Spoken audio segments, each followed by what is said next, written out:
Elite travels, যেটা আমার স্বপ্ন, যেটা নিয়ে আমি বেঁচে আছি। যেহেতু আমার ট্রাভেলিং ভালো লাগার জায়গা, মানুষের টাকা দিয়েই ঘুরি। আসলে ব্যবসার চিন্তা ভাবনাটা আসে আমার 2015 সাল থেকে। 2015 সালের আগে আমি 2008 সাল থেকে 2015 সাল পর্যন্ত একটা আইটি ফার্মে চাকরি করতাম। তো সেখানে চাকরিরত অবস্থায় আমার ওই যে শখের ২ টা জিনিস, খেলাধুলা আর ট্রাভেলিং, ২ টো জিনিসে খুবই বাধাগ্রস্ত হচ্ছিলাম। এই বাধা একটা সময় আমার মাথায় চড়ে বসে যে চাকরি করব না। তো চাকরি না করলে আসলে কি করব? ওই সুবাদে তখন থেকে সিদ্ধান্ত নিলাম কিছু একটা করব। ওই কিছু একটা করব থেকেই আমরা ৩ বন্ধু মিলে শুরু করেছিলাম আমাদের ট্রাভেল এজেন্সি।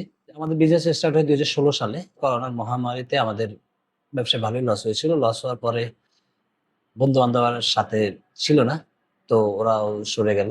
পরে আমি একাই ধরে রাখলাম। আসলে আমি ধরে রাখি নাই। আমায় ধরে রাখছে। এটাতে আসলে আমার প্রতিষ্ঠান না, এটা আমার কল্পনা। এই কল্পনা দিয়ে এটা আসলে সাজানো। এটা কোনো ইন্টেরিয়র না যে ইন্টেরিয়র অনেক ডেকোরেশন দেখতেছেন অনেক কিছু দেখতেছেন। আসলে এটা ইন্টেরিয়র না। এটা আমার কল্পনা দিয়ে সাজানো। তো এই কল্পনাটাকে বাস্তবে ডিজাইন আকারে রেডি করতেছে আমার এক বন্ধু। সে আমার বন্ধু। তারও একটা এই ইন্টেরিয়র ফার্ম আছে। তো সে খুব হেল্প করছে এই বিষয়ে। তো দেশের বর্তমানে এই করুণ অবস্থার কারণে আসলে বিভিন্ন দেশ বিভিন্ন ভিসার জটিলতা সৃষ্টি করছে। তো বিভিন্ন ভিসার জটিলতা সৃষ্টির কারণে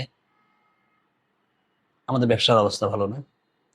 অনেকগুলো দেশ দেখা গেছে, যেমন থাইল্যান্ড, তারপর হচ্ছে এই ফিলিপাইন, মালয়েশিয়া, ভিয়েতনাম, সৌদি আরব, দুবাই, এরকম অনেকগুলা কান্ট্রি। নাম বললে তো শেষ করতে পারবো না। তো অনেকগুলো কান্ট্রি বিশ্বের জটিলতা সৃষ্টি করছে, এই কারণে ব্যবসার অবস্থা ভালো না। তবে আলহামদুলিল্লাহ টিকে আছি, মানে খেয়ে পরে বেঁচে থাকার মতো। মানে লস হচ্ছে না, তবে চলে যাচ্ছে, সবাই মিলে চলে যাচ্ছি। কাস্টমার সাপোর্টের আগে বলি, কারণ আমাদের ট্রাভেলে আমাদের যে বিজনেসটার ক্যাটাগরিটা আপনার বুঝতে হবে। বিজনেসটার ক্যাটাগরি আমাদের ট্রাভেল এজেন্সি মানে হচ্ছে, অনেকে বুঝে হচ্ছে আসলে ওই যে কি বলে আদম ব্যাপারী বা এরকম কিছু। আমরা আসলে ওরকম কিছু নিয়ে কাজ করি না। মানে ওয়ার্ক পারমিট বা আদম ব্যাপারে ওগুলো নিয়ে কাজ করছি না। আমরা কাজ করছি শুধু ট্রাভেলিং নিয়ে। যেহেতু আমার ট্রাভেলিং ভালো লাগার জায়গা, তো আমিও ঘুরি, মানুষের টাকা দিয়েই ঘুরি, ঘুরে আসতেছি। বিজনেসের যে ডেস্টিনেশন গুলো হচ্ছে এশিয়ান এশিয়ান নদী, যেমন Thailand, Malaysia, Singapore, Indonesia, Philippines, Nepal, Bhutan, India, এই পাকিস্তান, এই আমাদের এশিয়ার মধ্যে যে কান্ট্রি গুলো আছে, এগুলো নিয়ে আমি ট্যুরিজম সেক্টর নিয়ে কাজ করি। আর সার্ভিস গুলো যেভাবে দিই, সার্ভিস গুলো হচ্ছে আমাদের ইন্ডিভিজুয়ালি ডিপার্টমেন্ট আছে। যেমন রিজার্ভেশনে আছে, রিজার্ভেশন ম্যানেজার আছে আমাদের মেহেদি ভাই, বিজনেস ডেভেলপমেন্ট আছে আশিক ভাই, ভিসা কনসালটেন্ট আছে রক্তিম চৌধুরী, তারপরে ভিসা কনসালটেন্ট আছে মাসুম আহমেদ, তারপরে হৃদয় আছে। তো সবাই ইন্ডিভিজুয়ালি তাদের আলাদা আলাদা ডিপার্টমেন্ট নিয়ে কাজ করছে, যার ফলে সার্ভিস দিতে আমাদের কোনো সমস্যা হচ্ছে না। যার যার সার্ভিস শেষে দিচ্ছে। দুটি হচ্ছে অ্যাকচুয়াল বিজনেস প্রতিষ্ঠান, সেটা হচ্ছে একটা হচ্ছে আইটি ফার্ম, যেটার নাম হচ্ছে A to Z টেকনোলজি, এটা জিসি মোড় সেন্ট্রাল শপিং কমপ্লেক্সে।